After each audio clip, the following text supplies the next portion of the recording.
नमस्कार, मैं हूं रंजना और आप देख रहे हैं नेचर केयर न्यूज। अगर आपने मेरे चैनल को सब्सक्राइब नहीं किया है तो सब्सक्राइब कर लीजिए ताकि समय समय पर आपको रिमाइंडर मिलता रहे और डॉक्टर बीआरसी सर की नई खोज, नई नई बातें आप सरल और आसान भाषा में समझ सके। जैसा कि पिछले वीडियो में मैंने आपको बताया था हॉट वाटर इमर्शन के बारे में क्या होता है यह हॉट वाटर इमर्शन, कैसे काम करता है, कैसे मेरी माँ घर के अंदर बिना एलोपैथ ट्रीटमेंट के कैंसर जैसी खतरनाक बीमारी से क्योर हो रही हैं। के 9 बजे हैं और टाइम हो गया है मम्मी के कोकोनट वाटर का। तो अभी मेरी मम्मी कोकोनट वाटर लेंगी। सुबह के 9 बजे से मम्मी का जो डाइट चार्ट है, डेली रूटीन है, वो सुबह 9 बजे से स्टार्ट होता है इनके कोकोनट वाटर से और शाम को 6 बजे तक चलता है। उसके बाद इन्हें कुछ नहीं खाना पीना होता है। आज मैं बात करने वाली हूँ नारियल पानी के बारे में। नारियल पानी भगवान का दिया हुआ संपूर्ण भोजन है। इस पानी के अंदर सब कुछ है, कार्बोहाइड्रेट्स है, प्रोटीन है, वसा है, मिनरल्स है, विटामिन्स है, सभी प्रकार के विटामिन्स और मिनरल्स है इसके अंदर। अगर कोई इंसान बीमार पड़ जाए, उससे खाना तक नहीं खाया जाए तो उसे ड्रॉप करके नारियल पानी ही दिया जाता है। जब आपके पेट में कोई भी प्रॉब्लम हो, एसिडिटी हो, पेट दर्द हो, लूज मोशन हो, तो आप एक दिन खाना बंद कर दीजिए और 5 से 6 गिलास सिर्फ नारियल पानी पीजिए। जब हम नारियल पानी पीते हैं तो उसमें लाइव एंजाइम्स होते हैं। जब हम माइक्रोस्कोप से देखेंगे तो उसमें जिंदा चीज़ें मिलेंगी, लाइव एंजाइम्स मिलेंगे। जब ये लाइव एंजाइम्स हमारे पेट के अंदर जाते हैं तो इंटरेक्ट करते हैं हमारे पेट के वातावरण से।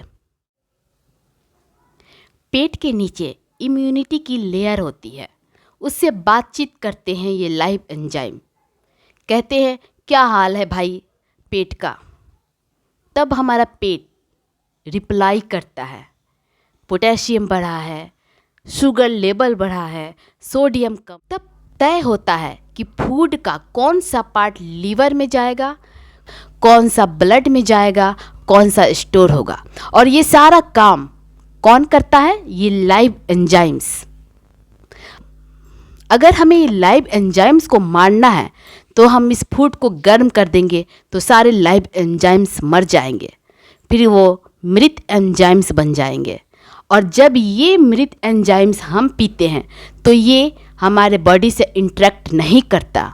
ये नहीं पूछता कि हमें कहाँ जाना है, हमें क्या करना है। ये मृत एंजाइम डायरेक्ट हमारे ब्लड शुगर में जाकर मिल जाते हैं।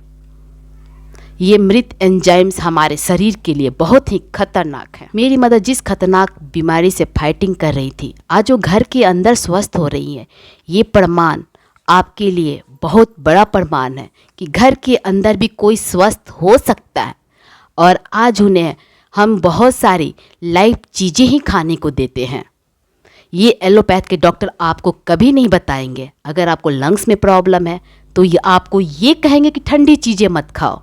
मेरी मम्मी आज सारी ठंडी चीज़ें खाती हैं। कुछ दिनों बाद हम अपने देश की आज़ादी की सालगिरह मनाने वाले हैं।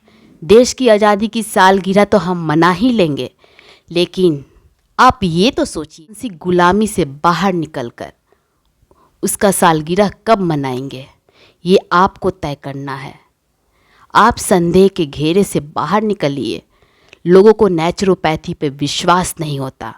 जब अंग्रेज हमारे देश में थे, जब हमारा देश गुलाम था, अंग्रेजों ने हमारे देश की चिकित्सा पद्धति को देखकर उन्हें ताज्जुब हुआ, इतना बेहतरीन चिकित्सा पद्धति भारत के अंदर कैसे हो सकता है। उन्होंने हमारी ही चिकित्सा पद्धति को हमसे छीन लिया और अपने एलोपैथ को हमारे सर पे मढ़ दिया। आज तो हम उसी पिंजरे में कैद हैं जहाँ हमें पता ही नहीं है कि हमारे देश की संस्कृति क्या थी, हमारे देश की चिकित्सा पद्धति कैसी थी।